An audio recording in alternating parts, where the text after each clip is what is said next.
Hello everyone. तो आज हम लोग देखने वाले हैं फंक्शन ऑफ वन वेरिएबल पे प्रीवियस ईयर क्वेश्चन।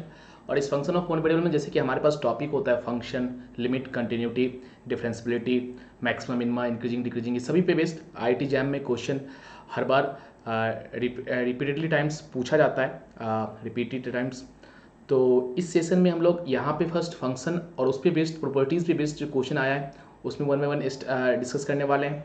तो टोटल आपको 2005 से लेकर 2020 तक क्वेश्चन में इस सीरीज में डिस्कस करने वाला हूँ। Clear. Before this my self Chandan Roy, post graduate from NIT Warangal, ex faculty Vibrant Academy Kota. My teaching experience more than 3 years. I have qualified IIT JAM, also NVHM scholarship holder, and I am an ex Super 30 student. तो दोस्तों ये मेरा Roy mathematical YouTube channel है। Before this मैं ये भी बताना चाहूँगा कि मैं अनअकैडमी पे लाइव आईआईटी जैम के लिए एंड अदर एमएससी एंट्रेंस के लिए वहाँ पे लाइव पढ़ाता हूँ। तो आप मुझे वहाँ भी ज्वाइन कर सकते हैं, मेरा प्लस सब्सक्रिप्शन के थ्रू ज्वाइन कर सकते हैं। मेरा प्लस रेफरल कोड आप जो है लाइव चंदन 10 का यूज़ करके आप ज्वाइन कर सकते हैं। वहाँ पे मुझे कांटेक्ट भी कर सकते हैं, किसी तरह का कोई क्वेरीज चाहिए तो आप मुझे कांटेक्ट भी कर सकते हैं। चलिए तो दोस्तों स्टार्ट करते हैं। यहाँ पे एक चीज़ और भी बताना चाहूँगा कि आईआईटी जैम 2020-21 के लिए मैं यहाँ पे अनअकैडमी पे रैंक बूस्टर सेशन चलवा रहा हूँ, स्टार्ट करने वाला हूँ 20 जुलाई ऑनवर्ड से। उसमें क्या रहेगा कि 2000 क्वेश्चन का प्रैक्टिस सेशन रहेगा प्लस पे, और काफ़ी अच्छे क्वेश्चन का कलेक्शन रहेगा जिससे आप लोग एग्जाम हॉल में देन एंड देयर क्वेश्चन को सॉल्व करने का आपके पास स्किल आ जाए और वहाँ पे अटेम्प्ट कर सकते हैं। क्योंकि आफ्टर ऑल जितना आप क्वेश्चन करके जाइएगा वही आपको बेनिफिट करने वाला है। तो ये कोर्स मैं वहाँ पे स्टार्ट करने वाला हूँ, तो वहाँ भी आप ज्वाइन कर सकते हैं लाइव चंदन 10 का यूज़ करके। क्लियर है। कोई क्वेरीज हो तो आप मुझे कांटेक्ट भी कर सकते हैं। और इस कोर्स में क्या रहेगा, जैसे वहाँ पे मैं ऑलरेडी थ्योरी कोर्स भी पढ़ा रहा हूँ। क्लियर है। तो इस पर्टिकुलर इस रैंक बूस्टर सेशन में, रैंक बूस्टर कोर्स जो है इसमें 2000 क्वेश्चन, इस टॉपिक पे 400 प्लस क्वेश्चन हम लोग डिस्कस करने वाले हैं। काफ़ी अच्छे क्वेश्चन के डिस्कस करने वाले हैं। काफ़ी डिटेल से, कंसेप्ट वाइज भी डिटेल से क्वेश्चन डिस्कस करेंगे। Linear analysis, real analysis, linear algebra, group theory, सभी पे, इंटीग्रल कैलकुलस, डिफरेंशियल कैलकुलस, सभी पे मैं वहाँ पे काफ़ी अच्छा क्वेश्चन का कलेक्शन, 2000 क्वेश्चन का अगर प्रैक्टिस आप कर लेते हैं तो नो डाउट कि आपके लिए काफ़ी अच्छा प्रिपरेशन हो जाएगा। और इस लेवल में आप इस कंडीशन में पहुँच जाएंगे कि आप एग्जाम हॉल में देन एंड देर आप क्वेश्चन सॉल्व कर सकते हैं। क्लियर है। और सारे PYQs भी मैं सॉल्व करवाऊंगा, साथ साथ मैं अपना असाइनमेंट्स भी वहाँ प्रोवाइड करवाऊंगा। तो आप लोग इस तरह से ज्वाइन कर सकते हैं। इसके लिए करना क्या है, आपको लाइव चंदन 10 का यूज़ करें और वहाँ पे ज्वाइन कर सकते हैं अनअकैडमी पे लाइव। वहाँ पे डाउट क्लियरिंग सेशन भी रहता है, तो आप किसी भी तरह का डाउट रहेगा तो आप डाउट क्लियरिंग सेशन, हर तीसरा क्लास का चौथा क्लास जो रहता है डाउट क्लियरिंग सेशन रहता है, तो आप वहाँ पे डाउट भी किसी तरह का पूछ सकते हैं। क्लियर है। तो चलिए स्टार्ट करते हैं फंक्शन ऑफ पॉलिनोमियल में। इसमें हम लोग इस सेशन में हम लोग फंक्शन पे बेस्ड और एंड उसके प्रॉपर्टीज से बेस्ड क्वेश्चन, जो भी प्रीवियस ईयर क्वेश्चन पूछा गया है उसको देखने वाले हैं। क्लियर है। फिर हम लोग लिमिट, कंटिन्यूटी, डिफरेंशियबिलिटी पे बेस्ड क्वेश्चन देखेंगे एंड मैक्सिमम, मिनिमम, ये सब भी वन बाय वन ईयर पे आया हुआ क्वेश्चन डिस्कस करने वाले हैं। तो पार्ट 1 ये है आपका, part 2, part 3 and so on आपका आते जाएगा, तो आप यहाँ पे हेल्प ले सकते हैं। क्लियर है। चलिए स्टार्ट करते हैं। फर्स्ट क्वेश्चन है ये आपका, काफ़ी आसान क्वेश्चन है। आई थिंक 11 में पूछा गया है कि number of real roots of the equation this. तो रियल रूट्स यहाँ पे पूछ रहा है। तो ऐसे भी आपको ये जानना है कि अगर ऑड डिग्री पॉलिनोमियल रहा, क्लियर है ना, एवरी ऑड डिग्री पॉलिनोमियल के पास एटलीस्ट एक रियल रूट्स होगा ही होगा। अब इसका एक होगा, और ये भी जानते हैं कि अगर इमेजिनरी रूट्स होता है तो वो ऑलवेज पेयर में आकर करता है, ऑलवेज पेयर में। तो अब इसके पास एक रियल रूट्स तो होगा ही होगा, क्योंकि odd degree polynomial, every odd degree, जितने भी ऑड डिग्री पॉलिनोमियल अगर रहा, क्लियर है, तो एटलीस्ट कम से कम एटलीस्ट 1 रियल रूट्स होगा ही होगा।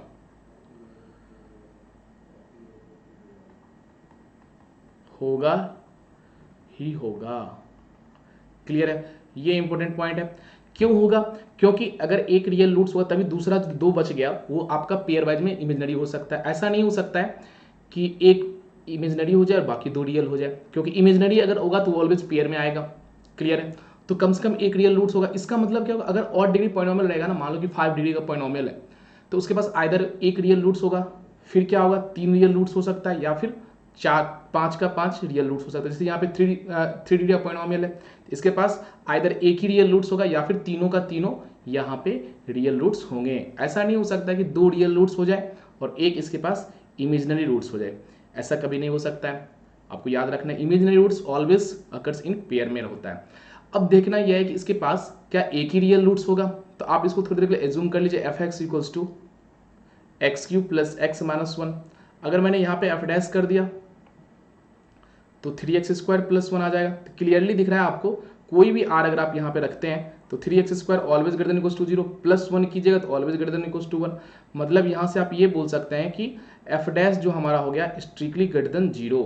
अब जब एफ डैश अगर ग्रेटर देन 0 हो गया, इसका मतलब क्या होगा, एफ एक्स आपका स्ट्रिक्टली इंक्रीजिंग फंक्शन हो गया। इसका मतलब क्या हुआ कि एक ही रियल रूट्स तो होगा ही होगा, क्योंकि ये कंटिन्यूस फंक्शन होता है। ऐसे भी समझ सकते हैं, मैं कुछ ज़्यादा ही आपको बोल रहा हूँ यहाँ पे कि थोड़ा आपको बहुत चीज़ें आइडिया आ जाए। क्लियर है ना। एक तो आप ये भी समझ सकते हैं अगर ये इंक्रीजिंग है, स्ट्रिक्टली इंक्रीजिंग है, साथ साथ ये हमारा पॉलिनोमियल फंक्शन एवरीवेयर कंटिन्यूअस होता है, एनी डिग्री का पॉलिनोमियल फंक्शन एवरीवेयर कंटिन्यूअस होता है। तो इस तरह से अगर और डिग्री पॉलिनोमियल है तो माइनस इन्फिनिटी पे तो माइनस इन्फिनिटी देगा, प्लस इन्फिनिटी पे प्लस इन्फिनिटी देगा। क्लियर आपको दिख रहा है, ये लीडिंग कोएफिशिएंट इसका क्या है, प्लस है, तो माइनस इन्फिनिटी पे ये माइनस इन्फिनिटी दे देगा, प्लस इन्फिनिटी पे ये एफ एक्स आपका प्लस इन्फिनिटी देगा। तो ऑब्वियस है कि माइनस इन्फिनिटी से प्लस इन्फिनिटी जाने में ये एक ना एक बार तो एक्स एक्सिस को कट करके जाएगा, है कि नहीं। तो अब यहाँ पे चूंकि ये एफ एक्स हमारा इंक्रीजिंग आ गया, स्ट्रिक्टली इंक्रीजिंग है, तो ये स्ट्रिक्टली इस तरह से आपका बढ़ता हुआ चला जाएगा। तो एक ही बार आपका एक्स एक्सिस को इंटरसेक्ट करेगा, और जो एक्स एक्सिस को इंटरसेक्ट जितने पॉइंट पे करता है वही हमारा रियल रूट्स कहलाता है। तो क्लियरली ये आपको दिख रहा है एफ डैश आपका पॉजिटिव है, this implies F x increasing है, दिस इंप्लाइज इसके पास एक ही रियल रूट्स होगा, बाकी दो जो होंगे यहाँ पे इमेजिनरी रूट्स होंगे। तो इस तरह से ऑप्शन बी आपका करेक्ट है। एंड सिमिलर क्वेश्चन यहाँ पे पूछा गया, the number of distinct real roots of the equation x⁴9 plus x⁴7 plus x⁴5 and so on. यहाँ भी मैं ज़्यादा कुछ डिस्कस करूँगा क्योंकि प्रीवियस क्वेश्चन ऑलरेडी मैंने काफ़ी कुछ ज़्यादा डिस्कस कर दिया, हर एंगल्स आपको बता दिया हूँ कि यहाँ पे अगर आप ध्यान से देखिए तो आपके पास क्या है x⁴9, क्लियर है, x⁴9 plus x⁴7 plus x⁴5 and so on, मतलब कि सभी पावर क्या है ऑड है। तो ये तो क्लियरली दिख रहा है कि इस पॉलिनोमियल का डिग्री कितना है 9, जो कि ऑड है। अब जैसे ही ऑड डिग्री का हुआ तो इसके पास कम से कम एक रियल रूट्स होगा, या फिर 3 रियल रूट्स होगा, या फिर 5 रियल रूट्स होगा, या फिर 9 का 9 रियल रूट्स हो सकता है। क्लियर है। चलिए अब आप ये गौर कीजिए कि यहाँ भी सेम चीज, अगर एफ एक्स आपने इसको मान लिया, क्लियर है, अगर यहाँ पे आप एफ डैश कर दो, अगर आप एफ डैश करें तो यहाँ पे क्या आएगा 9 नीचे आ जाएगा, x⁴8 7 नीचे आ जाएगा, x⁴6 प्लस 5 नीचे आ जाएगा, x⁴4 एंड 3 नीचे आ जाएगा, x², x का 1 हो जाएगा और 1 का 0 हो जाएगा। तो क्लियरली आप यहाँ से देख सकते हैं कि ये टर्म क्या है, always greater than equals to 0, क्योंकि पावर क्या है इवन है। ये भी क्या रहेगा, always greater than equals to 0, always greater than equals to 0, ये भी टर्म हमारा ऑलवेज ग्रेटर, और प्लस 1 अगर आप कर रहे हैं तो आप डायरेक्ट यहाँ से बोल सकते हैं कि हमारा एफ डैश एक्स जो है वो स्ट्रिक्टली ग्रेटर देन 0 है। तो यहाँ से भी अगेन आप बोलिएगा कि हमारा एफ एक्स जो होगा वो इंक्रीजिंग फंक्शन होगा। इसका मतलब एक ही रियल रूट्स ये होगा, मतलब ये भी इसके पास और डिग्री पॉइंट माइनस इन्फिनिटी से इन्फिनिटी तक जाने में बस एक ही बार आपका ये इंटरसेक्ट करेगा एक्स एक्सिस को, क्योंकि ये स्ट्रिक्टली या स्ट्रिक्टली इंक्रीजिंग होता या फिर डिक्रीजिंग भी आ जाता। अगर स्ट्रिक्टली डिक्रीजिंग फंक्शन भी आता तो आप बोल सकते थे कि ये आपका एक ही जगह पे इंटरसेक्ट करेगा। तो अगेन आपका आंसर ए करेक्ट है। चलिए इस क्वेश्चन पे आते हैं कि let S equals to this and S F जो डिफाइंड है आपका एस से लेके आर के बीच में defined by this, if t equals to f of x such that x belongs to s, okay, then the inverse of f inverse t to s क्या हो सकता है, इसके बारे में कमेंट करना है। तो देखो सबसे पहले आपके पास क्या दिया हुआ है कि fx दिया हुआ है, fx आपके पास दिया हुआ है कि 2x if x belongs to 0 to 1 and 8 minus 2x if x belongs to 2 to 3, and t के बारे में क्या बोल रहा है कि जो जो x जब s से आप ले रहे हैं यहाँ से, तो उसके कॉरस्पॉन्डिंग जो इमेज मिल रहा है मतलब रेंज में आ रहा है, तो t क्या है, एक तरह से रेंज सेट आ रहा है, f का रेंज सेट। इसको क्लियरली देख सकते हैं, रेंज सेट ऑफ f, क्योंकि s आप देख रहे हैं, s यही आपके पास है 0 से 1 एंड 2 to 3, तो इसमें जो भी x रखिएगा fx जो वैल्यू देगा वही t के पास आ रहा है, तो रेंज सेट है एक तरह समझ सकते हैं आप। तो अब आप ये देखिए कि क्या हमारा inverse of f t to s belongs करेगा। तो इनवर्स फंक्शन एग्जिस्ट करने के लिए, एग्जिस्ट करना होगा कि नहीं, वो ऑप्शन में does not exist, inverse exist करेगा कि नहीं करेगा। इसके लिए हम लोग क्या जानते हैं कि फंक्शन हमारा फॉर इनवर्स के लिए, इनवर्स के लिए f must be 1 1 and onto होना चाहिए। क्लियर है, 1 1 एंड ऑन टू होना चाहिए। तो क्या ये आपका 1 1 एंड ऑन टू है? तो अगर आप क्लियरली देखें तो ये लीनियर फंक्शन है, इस इंटरवल में 0 से लेके 1 और 2 से लेके 3 दोनों लीनियर फंक्शन है, तो लीनियर फंक्शन ऑलवेज 1 1 फंक्शन ही होता है। क्लियर, क्योंकि लीनियर है कि नहीं, क्लियर। तो 1 1 क्लियरली है। क्या ये हमारा ऑन टू फंक्शन है? तो अगर आप ध्यान से देखिए तो अब इसने क्या किया ना, टी के बाद, तो ऑन टू आप देखो कि T to S, S to T में ही आपको देखना है कि नहीं। तो टी टू एस लिया है तो ऑब्वियस है टी इसके पास रेंज से टी है, तो ऑब्वियस है यहाँ पे ऑन टू तो है ही, तो एग्जिस्ट तो करेगा, एग्जिस्ट तो आपका onto inverse function exist करेगा, इसमें कोई दिक्कत नहीं है। क्लियर है। अब एग्जिस्ट करेगा तो अब आपको बताना है, कमेंट करना है, इसमें कोई दिक्कत समझ में आया कि फंक्शन आपका 1 1 तो है ही, साथ साथ ऑन टू। तो ऑन टू आप क्या कह रहे हैं कि अगर एफ इनवर्स अगर आपका बोल रहा है कि टी टू एस है, इसका मतलब एफ क्या रहा होगा, एस टू टी। तो टी तो आपके पास रेंज से टी है ना, क्लियर है। ये अगर इससे ज़्यादा होता कोडोमेन, मतलब जैसे कि यहाँ पे आर दे रहा है, लेकिन हमारे पास अगर F inverse T to S, इसका मतलब एफ क्या रहा होगा, एस टू टी, और टी ऑब्वियस इसका रेंज से टी है, तो पूरा का पूरा तो मैप कर ही रहा है कि नहीं। तो इसमें कोई दिक्कत नहीं, सिंपल ऑन टू तो होगा ही होगा। क्लियर है, क्योंकि इसने जो रेंज कर दिया ना, स्ट्रिक्ट कर दिया है कोडोमेन को, टी के इक्वली लीजिए आप। क्लियर है। चलिए ऑन टू भी है, 1 1 तो है ही, आपने लीनियर दोनों था, तो लीनियर कोई दिक्कत था नहीं आपके पास। चलिए अब अगर आप यहाँ पे ये देखिएगा कि फंक्शन क्या होगा, इनवर्स फंक्शन आपको बताना है कि एग्जिस्ट एंड कंटिन्यूअस, मतलब एफ इनवर्स जो फंक्शन आएगा एग्जिस्ट तो करेगा, क्या कंटिन्यूअस है, तो ये सभी देखने के लिए कि आपके पास एफ इनवर्स निकालना पड़ेगा कि एफ इनवर्स होगा क्या। तो अगर आप ध्यान से देखिए इस इंटरवल में कि इस इंटरवल 0 से 1 अगर है आपके पास x, तो फिर इस 2x के करस्पॉन्डिंग क्या आएगा, फिर इसके करस्पॉन्डिंग क्या आएगा। तो आप जानते हैं कि अगर एफ एक्स इक्वल्स टू आपके पास 2x है, तो ये y इक्वल्स टू 2x आप लिखें, और इनवर्स के लिए हम लोग क्या जानते हैं कि y को x से रिप्लेस कर दीजिए और x को y से, और फिर y is the function of x निकाल लीजिए। क्लियर है। तो अब अगर यहाँ पे देखिएगा x हमारा 0 से 1 के बीच में लाई कर रहा है। क्लियर है। तो अब आप यहाँ से देखिए कि हमारा जब x आप रखिएगा तो यहाँ से आप क्या रखिएगा कि जो f इनवर्स आएगा वो क्या हो जाएगा, इस 2x से क्रॉसपोर्डिंग आप क्या बोलिएगा, x/2। क्लियर है। अब जब ये आपके पास क्या हो जाएगा, इस पे इनपुट ये रहेगा, है कि नहीं, तो जो आउटपुट दीजिएगा आप इसके क्रॉसपोर्डिंग, तो 0 से लेके 2 आ जाएगा। क्लियर है ना, कि इसके पीछे क्या देगा, ये जब 0 रखिएगा तो ये 0 देगा, 1 रखिएगा तो ये 2 देगा। तो इसका मतलब इसके लिए इनपुट क्या रहेगा ये, क्योंकि आप जानते हैं ना कि f अगर a टू b है तो f इनवर्स क्या होता है हमारा, b टू a होता है। तो अब ये जो आउटपुट देता है यही तो इसका डोमेन कहलाता है। इसका मतलब ये जो आउटपुट दिया यहाँ पे 0 पे 0 दिया तो 0 दे दिया, 1 पे 2 दिया तो 2 क्लोज कर दीजिए। क्लियर है। अब इसके क्रॉसपोर्डिंग निकाल लीजिए सिमिलर वे में, एफ एक्स इक्वल्स टू आपके पास दूसरा वाला कि 8 - 2x। अब एफ एक्स को y लिखिए आप 8 - 2x। अब क्या करते हैं नेक्स्ट स्टेप में कि y को x से रिप्लेस करते हैं और x को y से, और y is the function of x निकाल लेते हैं।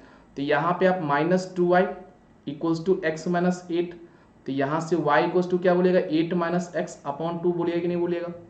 अच्छा ये तो आपके पास ये आ गया कि हाँ भैया 8 - x/2। अब इसके लिए डोमेन मतलब यही रख दीजिए, 2 रखिए यहाँ पे, 2 अगर आप रखते हैं तो 8 - 4 यानी कि ये आपके पास क्या आ जाएगा, 2 आ जाएगा, सॉरी 4 आ जाएगा, और 3 जब रखिएगा आप यहाँ पे तो 8 - 6 यानी कि 2, लेकिन 2 यहाँ पे ओपन रहेगा क्योंकि 3 जब आप रखा तो यहाँ पे आपके पास 2 आया, और ऑलरेडी आपको आना भी चाहिए, 2 यहाँ पे क्लोज आ चुका है, तो ये सब आपके पास आ चुका है। अब जैसे ही 2 रखिएगा तो ये क्या देगा आपको, 4 देगा, 2 रखिएगा तो 4, 8 - 4 4 आ जाएगा, तो ये आपका क्लोज रहेगा। अब आप ये आपके पास इन्वर्स फंक्शन आ चुका है। अब इसी को आपको कंटिन्यूअस है या नहीं है ये चेक करके बताना है आपको, सिंपल सा काम, समझ गए होंगे आप। अब इसका अगर आप ग्राफ बनाइएगा इजी है, ग्राफ भी बना सकते हैं। x/2 का लगभग कुछ इस तरह का होगा 0 से लेके 2 में, ये x/2 है, y = x इस तरह से रहेगा, और 8 - x/2। अब इसका स्लोप आप देख सकते हैं, डायरेक्ट निकाल सकते हैं इस ग्राफ का, इसका ग्राफ भी आप आसानी से लिख सकते हैं। ये क्या होगा कुछ, क्योंकि स्लोप इसका क्या है, -½ है तो निगेटिव रहेगा। साथ साथ बस आपको ये देख लेना कि ये 2 पे आपका क्या देगा, 2 पे ये 1 पे जा रहा है। अगर आप ध्यान से देखिए तो ये 0 है, ये आपने 2 रखा, 2 जब आप रखा तो इसके क्रॉसपोर्डिंग इसमें क्या मिलेगा आपके पास, 1 मिलेगा, और जब आप इसमें 2 रखिएगा तो ये आपके पास 4 - 2 यानी कि 3 देगा, 8 - 2 6 आ जाएगा, 6/2 यानी कि 3 दे देगा। मतलब क्या हुआ कि जैसे आप 2 से आगे जाओगे तो ये आपका 3 पे इस तरह से यहाँ पे शुरू होके और होलो सर्कल है, क्योंकि यहाँ पे आपने 2 पे ले चुका है। क्लियर है। और ये आपका कुछ, और 4 जब जैसे रखिएगा 4, तो 4 पे क्या आ जाएगा, 8 - 4 4/2 यानी कि 1 तक, यहाँ तक ये आ जाएगा। तो क्लियरली दिख रहा है कि ये आपका डिसकंटिन्यूअस है, exist but not continuous. Exist क्योंकि 2 पे ही आपके पास डाउटफुल पॉइंट है ना, 2 पे आपके पास देखिएगा कि एफ ऑफ 2 प्लस जो होगा इसमें आएगा, तो वो क्या आ जाएगा आपके पास 8 माइनस 2, यानी कि आपने 3 देखा। एफ ऑफ 2 माइनस जब कीजिएगा तो इसमें आएगा जो कि 1 आ रहा है, और एफ ऑफ 2 भी अगेन आपके पास 1 आ रहा है। तो ये दोनों क्या इक्वल नहीं हुआ, ये दोनों इक्वल नहीं हुआ, दैट मीन्स नॉट कंटिन्यूअस। तो क्लियरली आपको दिख रहा है exist and it is not continuous. क्या डी ऑप्शन करेक्ट हो सकता है, exist and it is monotonic. Monotonic का मतलब क्या हो गया कि आइदर वो इंक्रीजिंग हो या फिर आपका डिक्रीजिंग हो, दोनों में से कोई एक, तभी तो हम लोग मोनोटोनिक फंक्शन बोलते हैं कि आइदर इंक्रीजिंग या डिक्रीजिंग, दोनों हो गया, इंक्रीज भी कर रहा है कुछ पार्ट के लिए और डिक्रीज भी कर रहा है, तो आप इसको नहीं बोल सकते हैं। क्लियर है?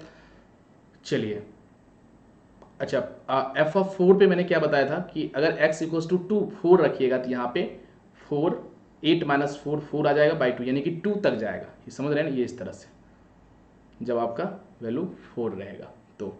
चलिए अब लेकिन मुझे इसकी कोई ज़रूरत थी नहीं, आप यहाँ से क्लियरली देख रहे हैं कि कुछ पार्ट में 0 से 2 में इंक्रीज कर रहा है और फिर 2 से 4 में ये आपका डिक्रीज कर रहा है, तो मोनोटोनिक तो बोल नहीं सकते, तो ये भी ऑप्शन आपका डिस्कार्ड हो गया।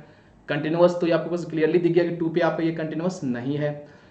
Does not exist, inverse exist नहीं करे क्योंकि एफ आपका 1 1 ऑन 2 था, एग्जिस्ट भी कर रहा है, तो ये भी गलत हो गया। तो सी ऑप्शन आपका करेक्ट है कि exist and it is not continuous. Clear है दोस्तों? तो चलिए दोस्तों, तो मेरा टेलीग्राम चैनल में भी आप ज्वाइन कर सकते हैं, मेरा व्हाट्सअप चैटिंग ग्रुप है स्टूडेंट्स का, उसमें भी ज्वाइन कर सकते हैं। किसी तरह का डाउट हो तो आप पूछ सकते हैं, और साथ साथ आप अनअकैडमी पे भी ज्वाइन करना चाहते हैं तो वहाँ भी ज्वाइन कर सकते हैं लाइव चंदन 10 का यूज़ करके, या फिर कोई क्यूरीज हो तो आप पूछ सकते हैं, मुझे कॉन्टैक्ट कर सकते हैं। वहाँ पे वीकली क्यूजेज होगी, डाउट क्लियरिंग सेशन रहता है, और भी अदर एमएससी एंट्रेंस के लिए, और जो रैंक बूस्टर सेशन कोर्स आ रहा है उसके लिए आप काफ़ी हेल्पफुल रहेगा। तो thank you, bye bye, take care.